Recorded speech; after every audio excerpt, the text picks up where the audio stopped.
As a beginner learning stained glass at home, I want to talk about different soldering irons. And I'm not necessarily talking about the brand itself, I'm talking about the type, the rheostat versus the temperature controlled. When I first began, I bought the wrong soldering iron without realizing it. It was the same price as getting the Hakko, so I didn't think about it actually, I just went for it. I assumed for that much money it had to be the correct one, and it was foolish on my part to not read the description a little bit better. However, I loved that soldering iron. It was a Weller 60, I believe, and everybody told me it would never work for stained glass. You could never use it, you have to get the Hakko. Everybody talks about the Hakko. Like it's this unicorn that you've been missing, and I think that's why it's so irritating when people always recommend it, because they never talk about the cons of it. Even though it is a really good soldering iron, it's not perfect. I think they just own the market and they're just more reasonably priced. Back to the Weller, it got hot enough to make stained glass and I never had any issues on that front with it holding consistent temperatures. It was digitally controlled, which was awesome. It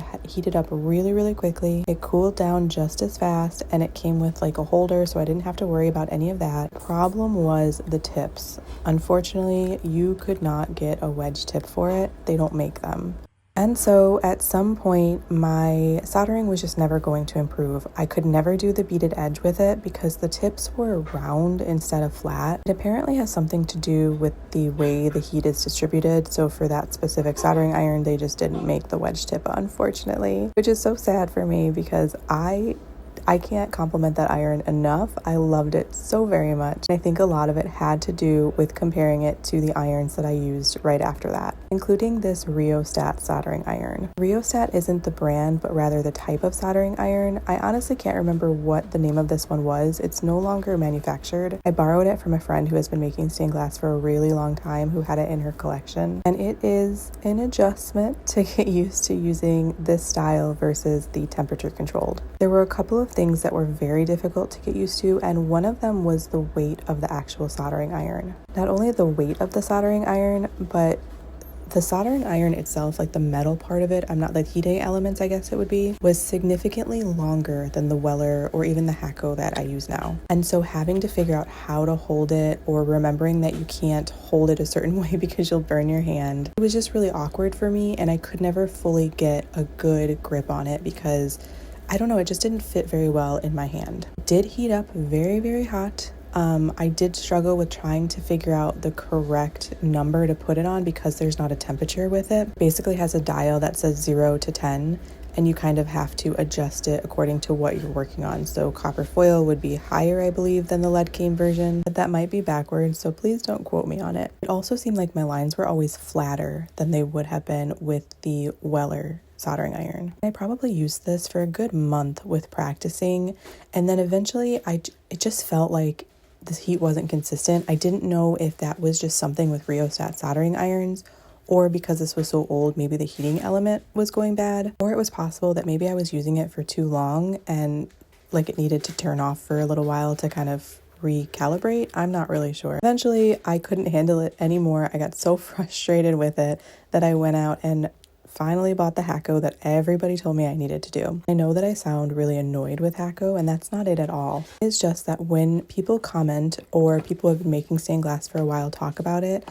they talk about the Hakko like it is this end-all be-all when it comes to soldering irons. I don't know if I said that phrase correctly, but basically they talk about it like it's the greatest thing to ever exist in the stained glass community. And although the temperature control is very nice, you basically have a dial, so you can't really choose your temperature, but you can put it to, I think, like 310, 360, 410, 480, whatever those numbers are. It heats up really fast, and it cools down really fast, which is awesome, just for safety reasons. It's a lot smaller than the iron that you see in this video, so it's a lot easier to handle, which could be just like a beginner stained glass issue that I was having with it, but it definitely was a lot easier to handle than the rheostat one. My biggest issue with the Hakko is the wire or electrical cord itself. It is stiff and it gets stuck on everything. It's extremely frustrating, and it is a gripe that I will take to my grave because people don't talk about it. And when you're using your soldering iron, you don't need to be frustrated by not being able to get the cord where you need it to go, or even thinking about that. And it probably sounds like such a tiny little detail, especially for people who maybe don't make stained glass or haven't experienced it yet, but it is enough that I will talk about it over and over again when people ask about what soldering iron to choose. I do want to be clear that I love the Hakko soldering iron.